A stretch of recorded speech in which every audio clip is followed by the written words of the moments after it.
A warm welcome everyone to our new video. We are now going through the sites in Israel. We can say that there is no other place where history and modernity meet like this. In my opinion, Israel is the only Asian country that follows Western lifestyle. In terms of culture and nightlife, Israel is on par with the Western countries. So many such views of Israel will come through our channel in the coming days. So, if you like this kind of views, subscribe, like, and share. However, we are now on the outskirts of Jerusalem. We know that Jerusalem is a very important place religiously and politically, and it is considered a holy land of three religions. East Jerusalem, also known as Old Jerusalem, is the one place considered to be the holy land of these three religions. But we are now in the New Jerusalem areas that have little to do with those areas. The earliest Jewish settlements outside the city walls were Mia Shearim and Yemim Moshe. In 1918, William McLean laid out the first civic plan for expansion of Jerusalem westwards and southwards. By the 1920, the Hebrew-speaking Jewish community had formed a Jewish colony around the area later known as the downtown triangle of Jaffa Road, Ben Yehuda Street, and King George Street. Prior the 1948 Palestine War, the area of West Jerusalem included one of the wealthiest Arab communities, numbering some 28,000 people in the region. By the end of hostilities, only approximately 750 non-Jews remained in the area's Arab sector, mostly Greeks in the Greek colony neighborhood. Following the war, Jerusalem was divided into two parts. The western portion, from which it is estimated 30,000 Arabs had fled or been evicted, came under Israeli rule, while East Jerusalem came under Jordan rule and was populated mainly by Palestinian Muslims and Christians. The Jordanians expelled a Jewish community of some 1,500 from the old city. Moshe Salomon, a commander with the Etzioni Brigade's Moria Battalion, described the massive looting that took place in the Arab middle class quarter of Qatamon. Everyone was swept up, privates and officers alike. The greed for property encompassed everyone. Every home was scoured and searched, and people found in some cases produce, in others valuable objects. The rapaciousness attacked me as well, and I could almost not hold myself back. It's hard to imagine the great riches that were found in all the homes. I got control of myself in time and shackled my desire. The battalion commander, his deputy, they all failed in this regard. After this widespread looting, Israeli institutions managed to gather in around 30,000 books, mostly in Arabic, dealing with Islamic law, Quranic exegesis, and translation of European literature, together with thousands of works from the holdings of churches and schools. Many were taken from the homes of Palestinian writers and scholars in Qatamon, Bakas, and Musrara. The United Nations partition plan for Palestine planned a corpus separation for Jerusalem and its environs as an international city. In December 1949, it was officially decided to transfer the institutions of the government of Israel to Jerusalem. Arabs living in such western Jerusalem neighborhoods as Katamon or Malha were forced to leave. The same fate befell Jews in the eastern areas, including the old city of Jerusalem and Silvan. Almost 33% of land in West Jerusalem in the pre-mandate period had been owned by Palestinians, a fact which made it hard for the evicted Palestinians to accept Israeli control in the West. The Knesset, its Israeli parliament, passed laws to transfer these Arab lands to Israel Jewish organizations. The only eastern area of the city that remained in Israeli hands throughout the 19 years of Jordanian rule was Mount Scopus, where the Hebrew University of Jerusalem is located, which formed an enclave during that period and therefore is not considered part of East Jerusalem. Now we are neighbors, and it is going to Tel Aviv from Jerusalem. It is a special experience to travel at night, seeing the lights on the both side of the road and seeing the cars going here and there. The most important highway in Israel is the one we are traveling on now. The name of this highway is Highway number 1, and it is connecting Tel Aviv and Jerusalem and connecting eastwards to the Jordan Valley in the West Bank. Just we have a look on the history of this road. The section between Latran and Jerusalem roughly follows an ancient path connecting Jaffa and Jerusalem.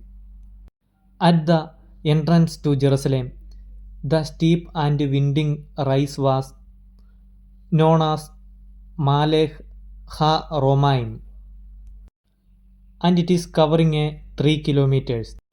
The path rising 200 meters in altitude. The Jaffa-Jerusalem road was initially made accessible for wheeled vehicles by the Ottoman in 1867, and since then served as the main highway to Jerusalem, favored over more topographically convenient routes such as Route 443, the largest bell for the Church of the Augusta Victoria complex, built between 1907 and 1910, weighed 6 tons and required that the road widened and paved. In 1948, the Latran section of the highway was taken over by Jordan, and traffic was diverted to a new route called Derech Ha-Gura. It means Road of Bravery, which is now part of Highway 44 and 38. In 1965, the old highway was widened to 4 lanes between Shar Hagai and Jerusalem. After the Six-Day War, the Latran section was reopened, and an interchange was built at Mevaseret Zion. During the 1970s, a bypass was built around the village of Abu Ghosh, including the construction of Hamed Interchange. In 1978, a new section opened, connecting former Road 10, and it is the Tel Aviv Ben Gurion Airport Road, with Shar Hagai. The new section formed the third freeway in the country after highways 2 and 4. Although it is 10 km longer than the old road, it is much faster. One of the first passengers on this section was Egyptian President Anwar Sadat during his historic visit to Israel in 1977. This section briefly crosses over the Green Line near Latran. The section between Ganoth Interchange and Ben Shemen Interchange was widened to 6-lane in 1998. During the construction of Highway 6, the Ben Shemen Interchange was rebuilt and a new interchange was built near the village of Kafar Daniel. The Daniel interchange is a 1.5 km straight, 8-lane segment where highways 1 and 6 run concurrently, providing 1 west to 6 north and 1 east to 6 south high-speed interchange. Anava interchange opened on February 4, 2009, together with the eastern section of Route 431. It is a complex interchange and the first complete freeway-to-freeway interchange in the country, connecting all 8 directions between the two freeways without the use of traffic lights. To relieve construction at the entrance to Tel Aviv, a high occupancy toll lane was built as a build, operate, transfer project. The project included additional line between Ben Gurion Airport and Kibbutz Galioth interchange, and a large park and ride facility east of Shaprim interchange. Shapir Engineering started the construction of the park and ride facility in August 2007, and the project was completed in 2010. Motza interchange opened in 1990 and the Shar Hagai interchange opened in 1995. In 1998, the eastbound left turn to Abu Ghosh, Male, Ha Hamish and Kiryat Anavim was closed. Finally, in 2002, Shoresh interchange opened, eliminating the last left turn on the highway between Tel Aviv and Jerusalem. At this point, the Shar Hagai Jerusalem section was fully grade separated.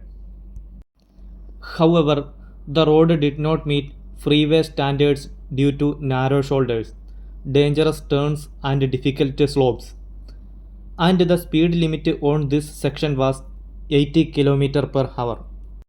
Upgrading this section with additional lines and gentler curves was approved by the Committee on National Projects after many years of opposition from ecological groups and local governmental authorities.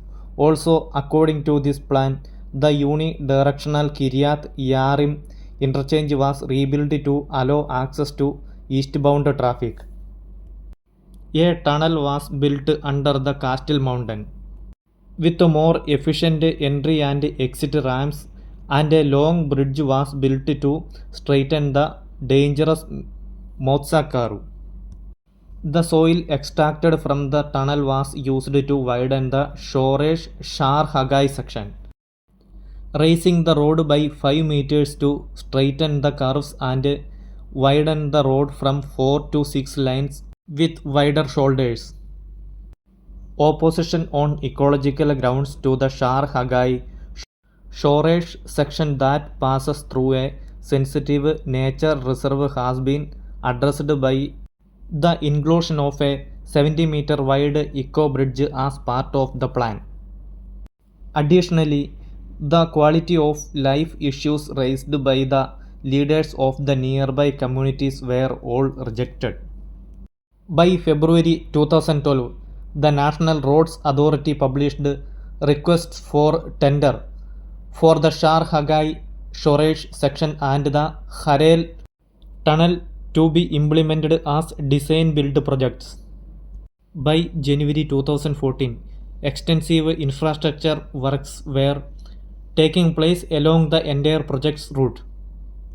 They were completed in late 2017 at a total cost of approximately new Israeli shekel 2.5 billion.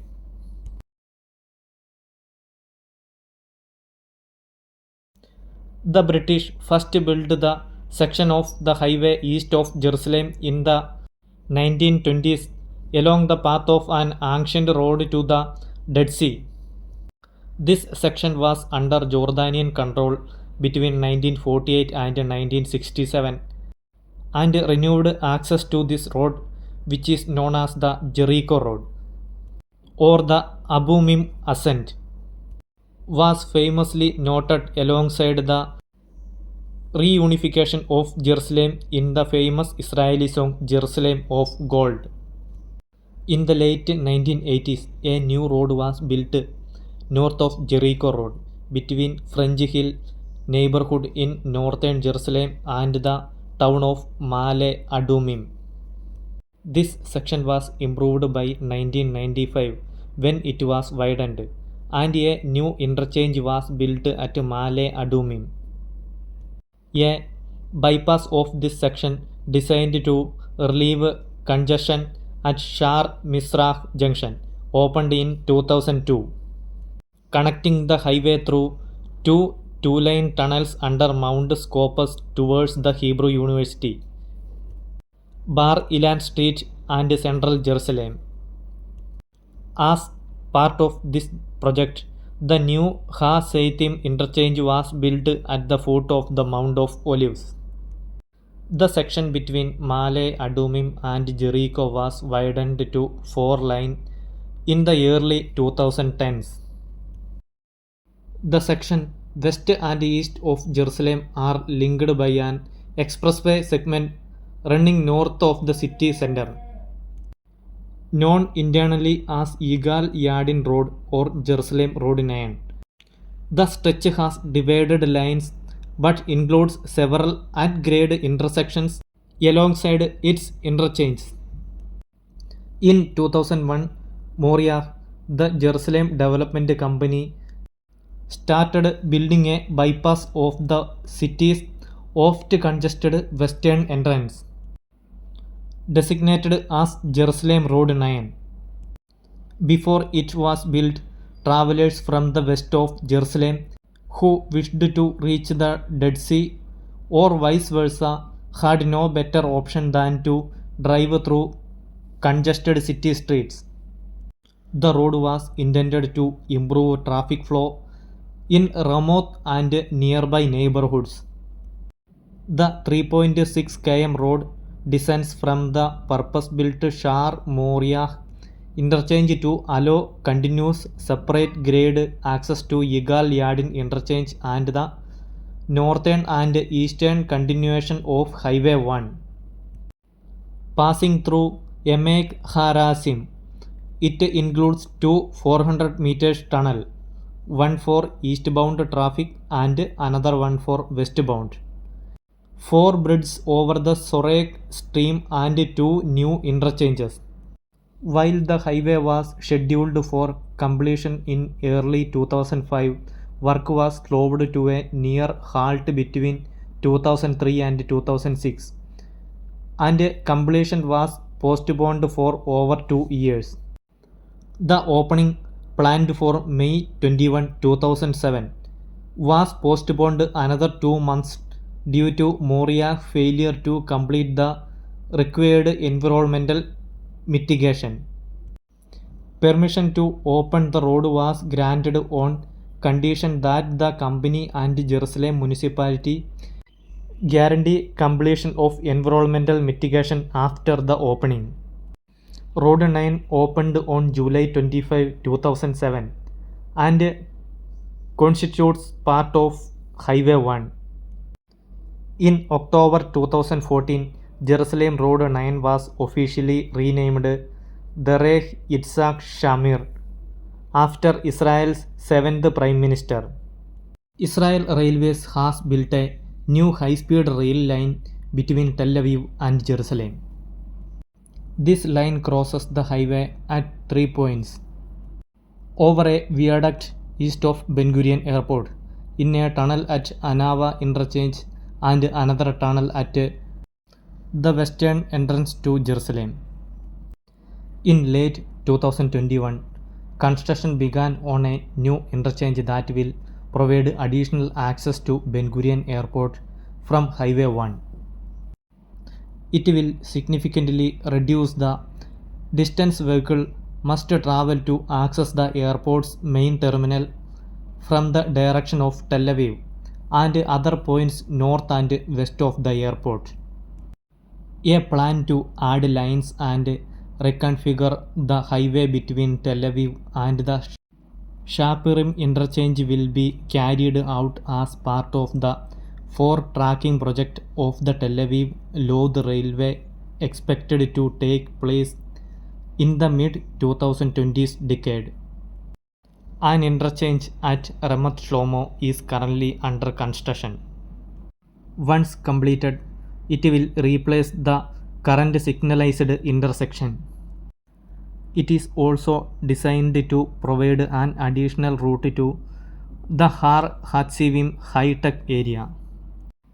Moria is also planning to build a 1.5 km tunnel at Shar Misrach junction.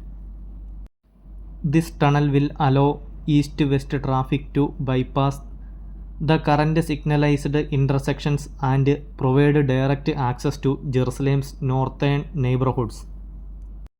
Once these two projects are completed, there will be only one at-grade intersection left along the highway between Tel Aviv and Adumim at Isavia. Just as Jerusalem Road 9 provided traffic relief to motorists headed to northern and eastern Jerusalem by bypassing the main western entrance to the city. An additional project to alleviate the bottleneck in the western entrance consists of the construction of Highway 16. This would create another entrance to Jerusalem and provide direct access to central and southern Jerusalem from the west. The planned road would connect Highway 1 at the new Motza interchange of Jerusalem's Highway 50 at Givat Mordechai interchange. The road would travel mostly through a series of tunnels under the West Jerusalem neighborhoods of Har Nof and Yohef Nof and the parking lots of Share Sedek Medical Center with an intermediate Nahal Revida interchange leading to Givat Shaul. The project will cost approximately NIS 1.5 billion. The plan had to pass stiff resistance on ecological grounds due to the above ground section at Nahal Revida located in the Jerusalem forest. After many delays, the contract for construction was finally awarded in August 2018. From all these things, we can understand that even if Israel is a new country, they do everything with a lot of planning. Israel, as a nation that came out of nothingness, was supposed to be a land of chaos and insecurity. But they made their country a European standard. When we see their infrastructure developments and their urban planning, we understand their long vision. It is enough to look at this road that we have just seen and heard, and we know how much they have struggled to move forward in each and every matter. I think we can go through every development that Israel has brought about, and there are. Hope you like all the videos, and bye bye until next video.